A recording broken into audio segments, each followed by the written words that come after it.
आज हम समझते हैं वेरिएबल के रूल्स क्या होते हैं, वेरिएबल को कैसे तरीके से लिखा जाता है। सबसे पहली बात होती है कि हम वेरिएबल को हम लेटर से ही स्टार्ट करेंगे। यहाँ पे लिखा हुआ है वेरिएबल का नाम लेटर से स्टार्ट होना चाहिए, मतलब वेरिएबल के आगे कोई भी सिंबल कोई भी नंबर्स नहीं होना चाहिए। जैसे यहाँ पे लिखा हुआ है 1 एज, तो ये गलत हो जाएगा। हम एज लिख सकते हैं अगर हमको नंबर लिखना है, जैसे कि हमारे पास 2-3 एज के वेरिएबल ले रहे हैं तो हम एज 1 लिख के एज 2 लिख सकते हैं, लेकिन हम अगर 2 को आगे लिखेंगे तो वो गलत वेरिएबल माना जाएगा।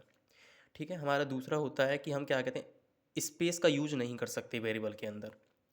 टोटल मार्क्स लिखना है, टोटल मार्क्स को एक साथ लिखेंगे, लेकिन टोटल मार्क्स के बीच में स्पेस नहीं दे सकते, वो हमारा गलत माना जाएगा, वो वेरिएबल के रूल्स में नहीं आता है, वेरिएबल नहीं माना जाएगा, एरर आ जाएगा।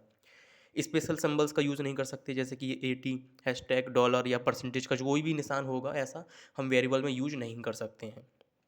वेरिएबल का जो नाम होते हैं वो कीवर्ड नहीं होने चाहिए, जो हमारे सी लैंग्वेज में कीवर्ड्स हैं वो नहीं होनी चाहिए। जैसे हम इंट को अगर हम इंट वेरिएबल दे देंगे तो वो नहीं होगा, इंट को फ्लोट दे देंगे तो वो भी गलत हो जाएगा, फोर लूप दे देंगे या फिर वाई लूप दे देंगे तो वो भी हमारा गलत वेरिएबल माना जाएगा। हमको मीनिंगफुल नाम ही देना होगा। और दूसरी बात होती है, वेरिएबल के बीच में अगर हमको स्पेस देना है तो स्पेस की जगह हम अंडरस्कोर का यूज़ कर सकते हैं। जैसे मैंने बोला टोटल मार्क्स को अगर आपको एक साथ लिखना है, और आपको एक साथ नहीं लिखना, हमको टोटल मार्क्स अलग अलग लिखना है, तो टोटल अंडरस्कोर मार्क्स लिखेंगे तो ये सही माना जाएगा। ये हमारा एक वेरिएबल का बात होती है। वेरिएबल में क्या होता है कि हम सेम नेम के वेरिएबल नहीं ले सकते। जैसे कि यहाँ पे लिखा हुआ इंट एज और फिर इंट एज, हम इंट एज नहीं लिख सकते, क्योंकि जो हमारा एज है यहाँ पे दो वेरिएबल हो जाएंगे तो ये हमारा गलत हो जाएगा।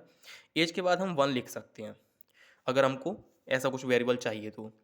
और सबसे पहली बात होती है, वेरिएबल्स बहुत ज़्यादा सेंसिटिव होते हैं सी लैंग्वेज में। यहाँ पर एज कॉमा एज दोनों अलग अलग होते हैं। इसका ए बड़ा है, इसमें ए छोटा है, तो दोनों अलग अलग वेरिएबल माने जाएंगे। ठीक है।